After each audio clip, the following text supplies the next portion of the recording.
Well, hello there, gang. Welcome to the 30. This is episode 209. Thanks for being here. We have an exciting show for you. I have a very special guest. So we're going to get started.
All right, we're getting things started. Welcome to the 30. I am your host, Patrick. This is episode 209. I want to thank you for joining me on today.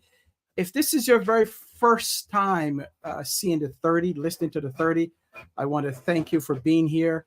Of course, I want to give a shout out to what I call our LTVs, right? That's me what? Long-term viewers. I want to thank my long-term viewers for being here. Remember, the 30 is a production of the Jackman Group LLC. We are a training and development firm focusing on enhancing the development of leaders and also teams, as well as strategic planning for organizations. So thank you so much for being here once again. You know, on the 30, we talk a lot about leadership. We talk a lot about organizations. We talk a lot about the journey of leaders. We also discuss some of the challenges as well as the highs and lows, right? The wins, the challenges, the rewards. So we're going to continue that tonight. I have a very special guest, as I said. And tonight, our topic is navigating the nonprofit landscape.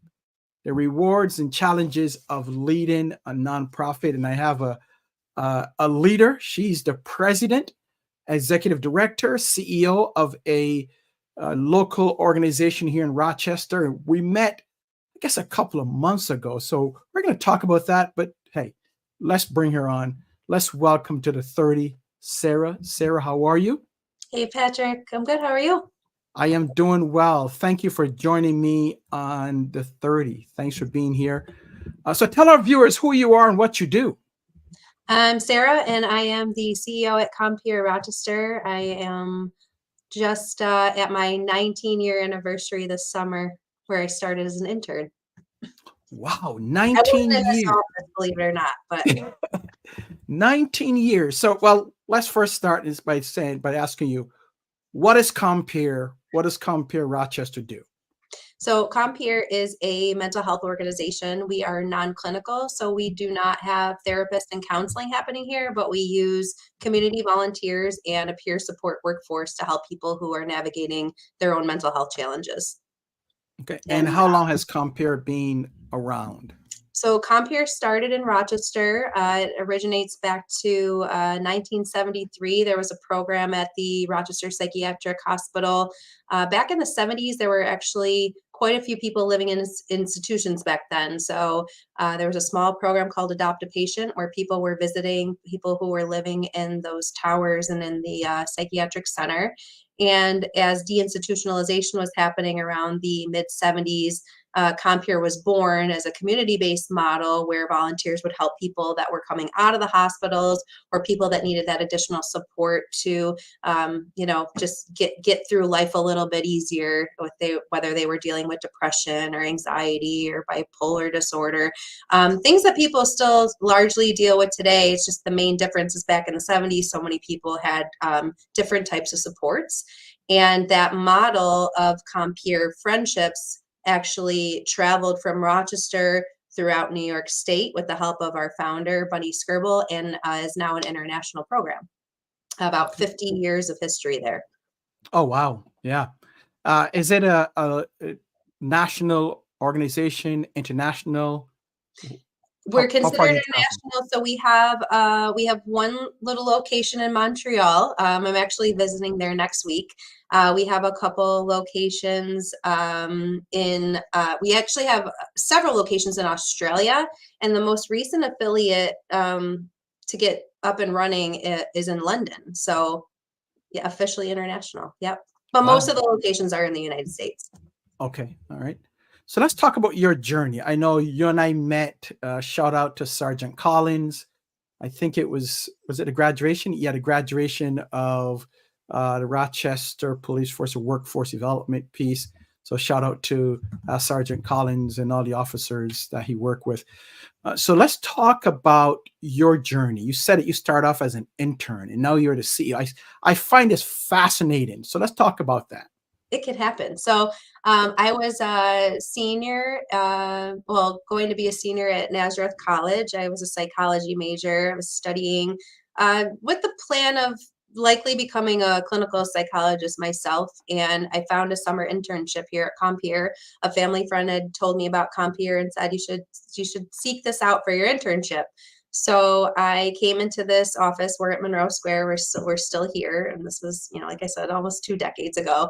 And I just fell in love with Compeer. I said, "Wow, this is really cool. This program exists. I had never heard of it, and so many people have not heard of it. And we're talking about 50 years running, but still trying to get some name recognition. So I come in and I see we serve adults, we serve children. At that point, I was really interested in working with children. And I was hired as a direct service provider. So I worked with some children and kind of just helped them, hung out like a mentor. And I graduated college a little bit early, and I did get another job at Community Place of Greater Rochester, which I loved. It was in the after school program.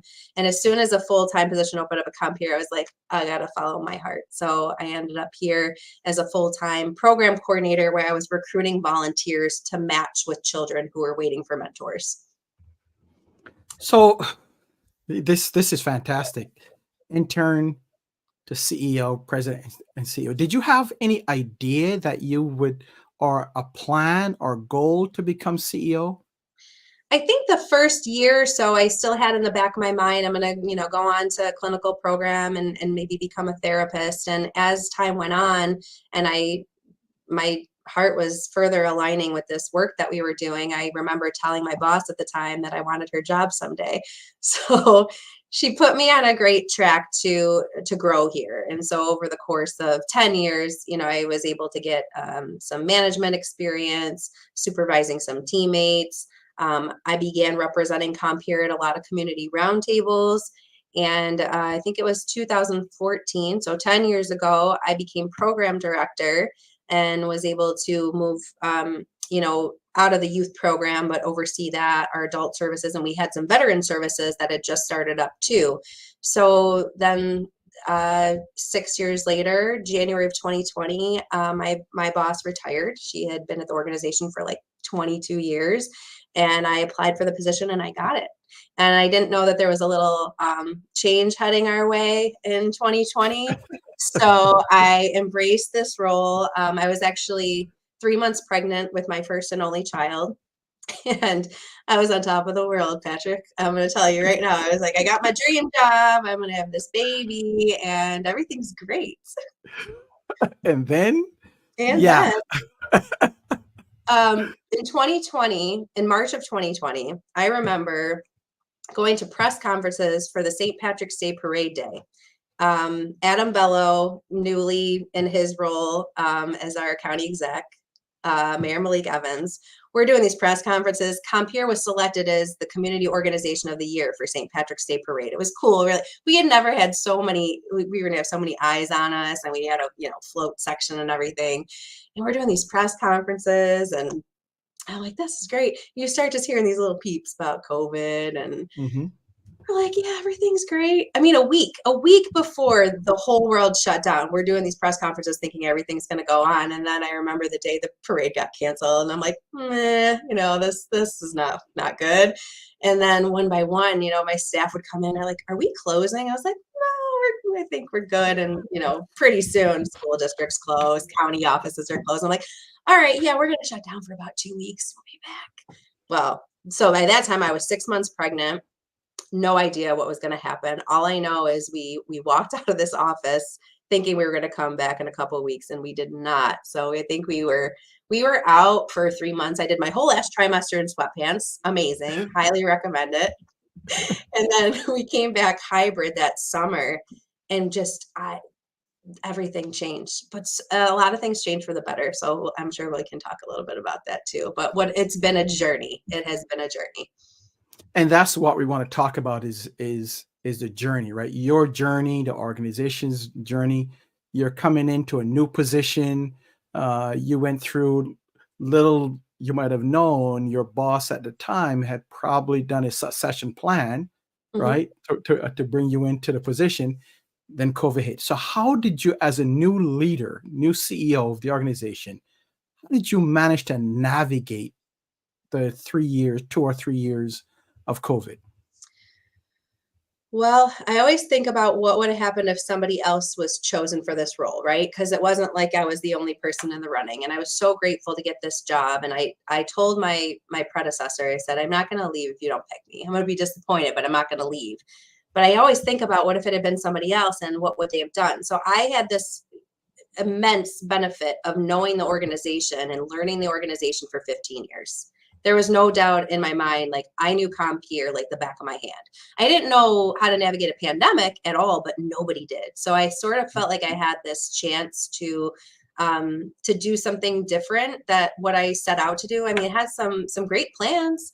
I had some great plans for my first year. I had some great plans for my first 6 months. And to be honest, all those plans got thrown out the window at that time.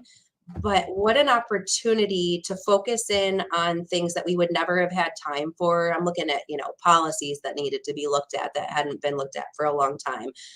Everybody had to do these, contingency plans and COVID plans and things like that. I had to do that knowing that I was going out on maternity leave too. So, I mean, just trial by fire. There was comfort in knowing that no one was an expert in this whatsoever. The only people that may have been having a field day at the time were, uh, Instacart and Zoom. But Mhm. yeah, and all my fellow nonprofit leaders, which actually quite a few of us had started at the similar time. So I know some people who started exactly when I started in their roles. They had had similar journeys. I know some people who had started in those roles maybe in the last 2 years. What an opportunity for us to tackle things we never thought we would tackle. And you just don't have a choice. I didn't have a choice. I had to write these policies. I had to get everybody on Zoom. I had to do some team building that, we could have done in a retreat. But what about we went through this sort of collective trauma, and I don't use that word lightly, but we didn't know at that point, if everybody was going to be okay. Our entire mission was at stake, because what Compeer does is bring people together in person for Oh, wow. activities out in the community. So being a mental health organization that depends on volunteers and human connection and getting people together, we weren't sure if we were going to survive. But what we did do is we used the power of technology, and we helped our volunteers connect with their Compeer mentees and friends through FaceTime, and maybe a little bit more of a phone call here and a text message there than their typical activities. Um, all of our service providers that were working with families and people directly switched over to telehealth. I give a lot of credit to, like the Office of Mental Health. They made it easy for us to survive during those times by saying, hey, you guys can still, like, we're not going to cut your contracts because your numbers are down, or we're not going to tell you you can't do this work. You're just going to have to do it a little bit differently. So that's what we did. And we beefed up our technology. We learned how to do things that I never would have really dreamed we would ever do. I mean, who would have thought that it was possible to, in this field anyway, work from home? We work with people. Like we don't work from Mhm. home. But suddenly we were working from home, and meeting people where they were at went from meeting people at their local coffee shop maybe to meeting people on a Zoom call from their own homes, where everyone was kind of struggling at the same time and just finding that comfort in each other. So for that, I don't know if I use the term grateful enough, but I am grateful. I think that we learned a lot, and we made it. We had to cancel a lot of our fundraisers, so the things that we did prior to the pandemic were totally different from like a fundraising model. We used to have a sports luncheon every year. I think some people may know Compeer from a sports luncheon. We were lucky to bring in these famous athletes every year and bring in some money. Well, no one was able to meet 800 people in a room at that point. We didn't even do a golf tournament that year because it was too early to even, like, nobody was even golfing. So it effectively changed our fundraising model. We did a virtual walk in November of 2020 because there was nothing else we could do, and that became our new fundraising event that we do every year. We're about to have our fifth walk, and it's grown, so that's great. And I think we all banded together in a way that we didn't think we would, and here we are. Wow, fascinating story. Yeah, everyone had to pivot and create. There was no, as you said, no playbook for COVID because we've never had it before. So that brings up, in terms of the topic, navigating the nonprofit landscape, and we can probably add that during COVID or during a pandemic, right? What were some of, and you outlined some of the challenges that you faced back then, but overall, what are some of the challenges as a leader in the nonprofit space? So, well, some of our, like I spoke to the Office of Mental Health, which is one of our bigger contracts that funds services like Compeer. A lot of our contractors were very gracious, right? So they said, keep doing what you're doing, keep your lights on, we're not taking your money away. So that gave us that little buffer that we needed. But then things started to shift as far as, what people were able to do as individuals. So maybe somebody who normally would have volunteered for Compeer found themselves in a place where they needed to recover from physical illness, mental health challenges that they never had before, just brought on by the pandemic and so many other things that were happening in our world at that time and still continue to happen. We've lost a lot of volunteers over the last few years, and we're trying to rebuild that and make sure that people are healthy enough themselves, physically and mentally, to give back. So we're rebuilding our volunteer programs, competing with other employers who may offer different types of work or more flexible work. We still, at this point, once it became okay to go back out and have dinner with somebody or, go out for coffee, we have these expectations that that's what's going to happen for the clients that we serve, right? So like if there became a point where, somebody didn't want to get their visit in through Zoom. I mean, we all had Zoom fatigue, right? So there became a point where we really needed people to get back in the office, or in our case, back to community-based settings. And the workforce has been, difficult to find and keep because, pay available at other places. I mean, there's been some times where I'm like, hey, maybe I'll go work at Target for $19 an hour.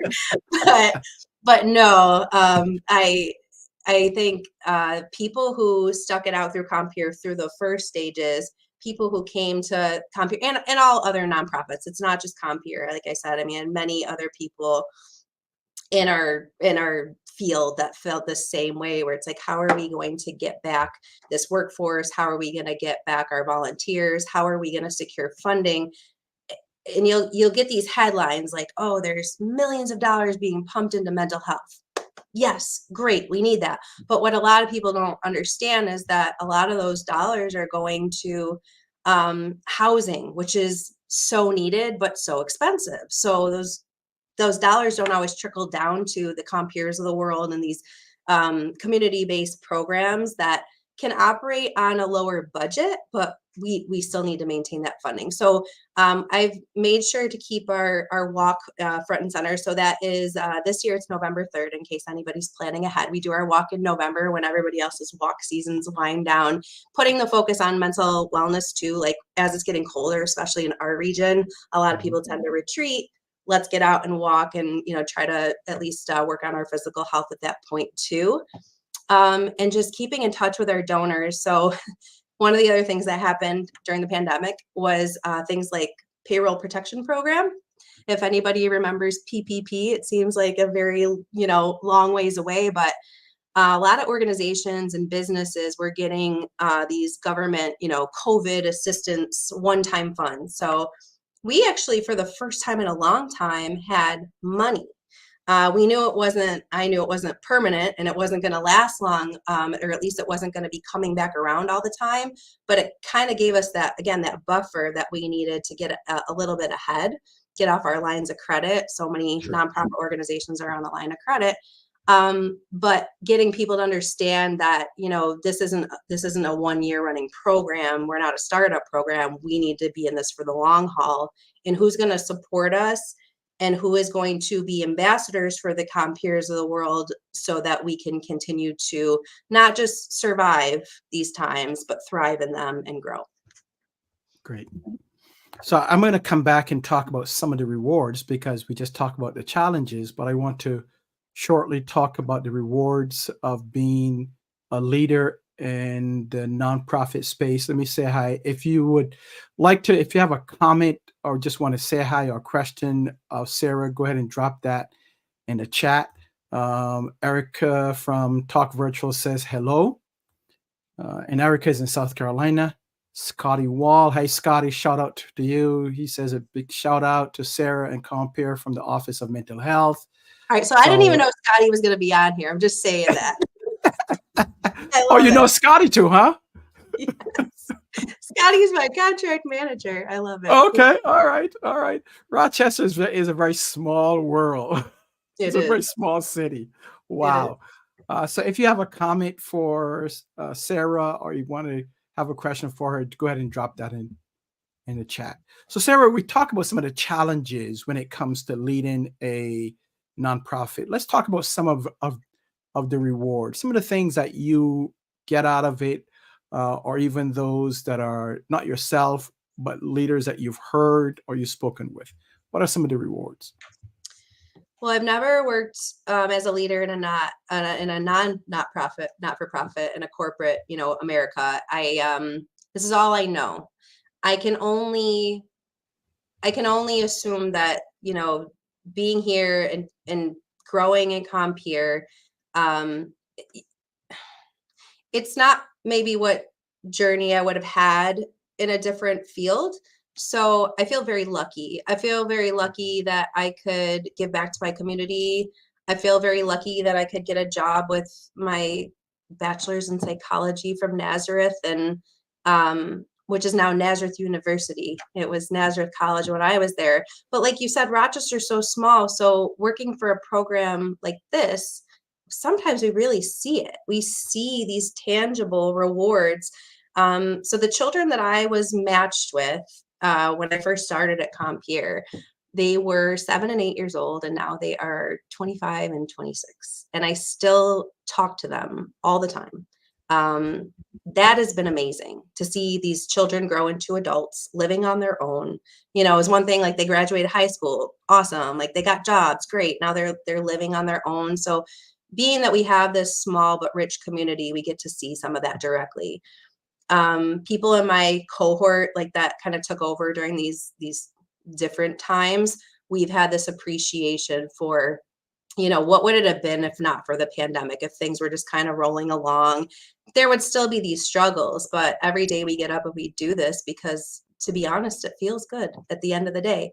And if we're lucky enough to see the fruits of our labor, something I've seen happen over the past almost 20 years is this rise of the peer workforce. So finding people who have this lived experience with mental health challenges, and they're able to come and work, make a livable and, a livable wage, but also by, giving back. I think there's a time where you have to choose, like, do you want to do the nonprofit work and make no money, or do you want to go work over here and sell your soul?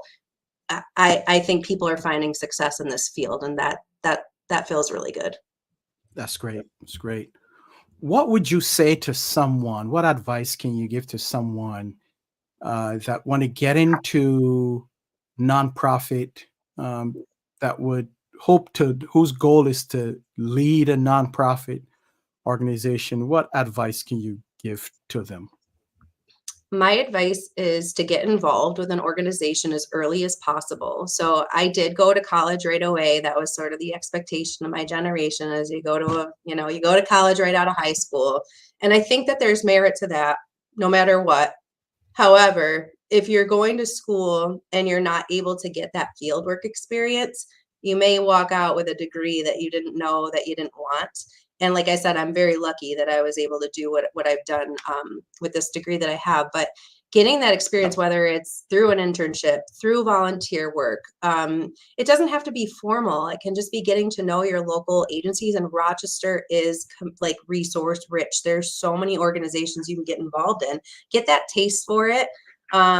I was so sure that I wanted to work with children, and I still love working with children, but I found, I also like to work with adults. And sometimes it's nice to just sit down and have a cup of coffee with an adult, another adult. So there's so many ways to find your passion. And in addition to pursuing, education or training of whatever sort, get involved, because there's so many opportunities to do that. Great. Thank you. Now, in 2021, you were a member of the Rochester Business Journal's 40 under 40. Mm-hmm. How did that come about? Well, I was nominated, I think, by one of my board members, and that was great. I was, super excited to get selected. It was the class of 2020 didn't get a ceremony at all because of COVID. So class of 2021 got a small ceremony, but we couldn't invite our families. So we had this small little engagement where we got to go and we got our awards. But the following year, so 2022, I got to be a judge. They let you judge the following year if you want to. And they get this, huge ceremony because everything's open back up. And I just remember being like, oh, I wish my mom could have seen this. But it was absolutely, it was such an honor. And I actually just turned 40 this year. So I believe in that. Oh, actually, a lot of these awards, and there's so many great people in our community that deserve this level of recognition. And I was very proud, and I still am. I still have you can't see it, but I have my little plaque up there.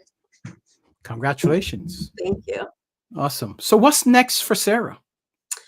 Well, when you reach the top of your organization, so I always say, like, I'm a lifer at Compeer, and I've sort of redefined what my life might be. So back when I started, I said, I want to retire from Compeer. Now that I've been here 20 years, I see, opportunities for myself, like maybe to have a second career when I'm, 55 instead of 65, where, I'm going to be working until I'm 80, right? The way that things are going. So I don't know if I'll be at Compeer until I'm 80, but I think I'm going to be here for a while. And I look forward to helping other people in my organization grow and seeing what leaders can take over for me in maybe a decade and a half.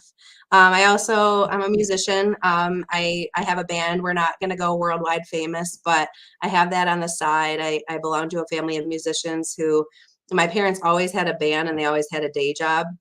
They're retired now, so they just have bands. But when I was little, I thought everybody had a day job and everybody played an instrument. So I'll always have music. No matter what, I'll always have music, no matter what kind of work I'm doing. And the Rochester community is great for that too. Like, awesome live music scene. So just happy to be here. All right. Well, that's good. Last question before we go into our rapid fire. What would Sara currently tell a Sara at 20 years old? Stay the course. Stay the course. Okay. Stay the course. Like, I don't know. I have no regrets. I'm like I said, I'm very lucky. I don't think I would do anything differently, but just to keep going. Okay, great. I said I had one more question. I did, but Scotty has one for you. How did you get involved with serving our veterans, and can you talk a little about the great work you do with them? Yeah, so back in 2010, we had an opportunity to partner with the Veterans Outreach Center on a grant that they had to link veterans with other veterans because who better to support a veteran than a fellow veteran? There's just that you can't really describe it. And I'm a civilian, so that's why I don't personally mentor veterans, but I'm very invested in the work we do in linking those veterans together. So the Compeer model of just people helping people and peers helping peers certainly applies to the veteran program. And we do tons of group activities. So if you are a veteran of any branch, any era, any discharge status, you can come to Compeer core activities. We have bowling, we have golf, we have sailing, pretty much any fun thing you can think of. And if we don't do it, let us know what you want to see. And it's all vet run. All the staff are veterans of that program, and all the participants are veterans. And a lot of those activities we make available to their families as well. Awesome. Great, Sarah. Well, no one comes on a 30 and escape without going through our rapid fire. So you ready for it? Mm-hmm. All right, here we go. Favorite type of music, Sarah? Hip hop. Okay. Mm-hmm. Favorite food? Thai food. Ah, nice. Thai food is awesome. All right. Favorite place to vacation? Mexico. Okay. All right. Let's see. Last leadership book you read? The Advantage. And who's that by? It's Lencioni. Okay. Ah, yeah. It's an old one. Another one with a great first name. Yes. Yeah. Pat Lencioni. Yeah, that's right. Sarah, I want to thank you so very much for being here. Thanks for taking the time to join me on the 30. I know we had scheduled this probably about a month and a half ago. So thank you. I know you're a busy person. So thank you. Any last words for our viewers and listeners? Just if you are so inclined, visit compeerrochester.org, see what's going on locally, see what's going on with Compeer internationally. But I would just encourage anybody who feels like they're in a place to give back right now. We are so desperate for volunteers. And if you volunteer for Compeer, we ask for 4 hours a month. You get linked up with one person. The rewards come right back to you. We just have found so many people that say, I think I'm getting as much out of this as they are, if not more, because it can really be growth for the volunteer as much as the person that's receiving the service. Great. And say the website again, please. Compeerrochester.org. Awesome. And that is also in our show's description. So make sure that you go there, contact them, contact Sarah and her team if you are looking for someplace to volunteer. So Sarah, I want to thank you so very much again. May God continue to bless you and your family, and all the best at Compeer Rochester. Thanks so much. You're welcome. So we've been talking to Sara. She is the CEO, president of Compeer Rochester. Remember, if you are looking for someplace to volunteer, you can go to compeerrochester.org. That is in our show notes. So folks, that's about it for now. I want to thank you for being here. We have a big show lined up for next week.